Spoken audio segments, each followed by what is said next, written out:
ಈ ಗಿಫ್ಟು ನಿನ್ನೆ ನಮ್ಮ ಹಳೆ ಸ್ಟೂಡೆಂಟ್ ಒಬ್ಬರು ತಂದುಕೊಟ್ಟಿರೋದು ನನಗೆ. ನಮ್ಮದು ಹಳೆ ಕ್ಲಾಸ್ ಇದ್ದಾಗ ಮಂಜು ಅಂದ್ಬಿಟ್ಟು ಒಬ್ಬರು ಬರ್ತಾಯಿದ್ರು, ಕಮಲಾನಗರದಿಂದ ಬರ್ತಾಯಿದ್ರು. ಕಮಲಾನಗರಕ್ಕೂ ನಮ್ಮ ಹಳೆ ಕ್ಲಾಸ್ಗೂ ಸುಮಾರು 7-8 ಕಿಲೋಮೀಟ್ರು ದೂರ ಇದೆ. ಅಲ್ಲಿಂದ ಅವರು ಆನೆಸ್ಟಾಗಿ ಸಿನ್ಸಿಯರಾಗಿ ಪ್ರತಿದಿನ ಮಳೆ ಚಳಿ ಗಾಳಿ ನೋಡಿದಿರ ಪ್ರತಿದಿನ ಪ್ರಾಕ್ಟೀಸ್ ಚೆನ್ನಾಗಿ ಬಂದು ಮಾಡ್ಕೊಂಡು ಹೋಗೋರು. ಸೊ ತುಂಬ ಇಂಟ್ರೆಸ್ಟ್ ಇತ್ತು ಯೋಗದ ಬಗ್ಗೆ ಅವರಿಗೆ.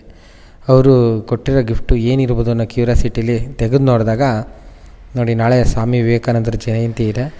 ಅವರು ನನಗೆ ಆ ಗಿಫ್ಟ್ ಬಾಕ್ಸಲ್ಲಿ ಸ್ವಾಮಿ ವಿವೇಕಾನಂದರದು ಒಂದು ಪ್ರತಿಮೆನ ತಂದುಕೊಟ್ರು. ಆ ಗಿಫ್ಟ್ ನೋಡಿದ ತಕ್ಷಣ ನನಗೆ ತುಂಬ ಖುಷಿಯಾಯಿತು. ಅವರು ಕಾರಣಾಂತರದಿಂದ ನಮ್ಮ ಕ್ಲಾಸ್ನ ಬಿಟ್ಬಿಟ್ಟಿದ್ದಾರೆ.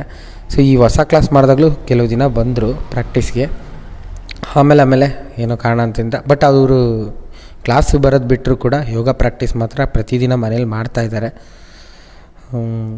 ಈ ಗಿಫ್ಟ್ ನೋಡಿ ನನಗೆ ತುಂಬಾ ಖುಷಿಯಾಯಿತು, ಸಂತೋಷ ಆಯಿತು. ನೋಡಿ, ಇವರೇ ಮಂಜು ಅಂದ್ಬಿಟ್ಟು ನಮ್ಮ ಹಳೆ ಸ್ಟೂಡೆಂಟು ಕಮಲಾನಗರದಿಂದ ಬಂದು ಯೋಗ ಪ್ರಾಕ್ಟೀಸ್ನ ಚೆನ್ನಾಗಿ ಮಾಡ್ತಾಯಿದ್ರು.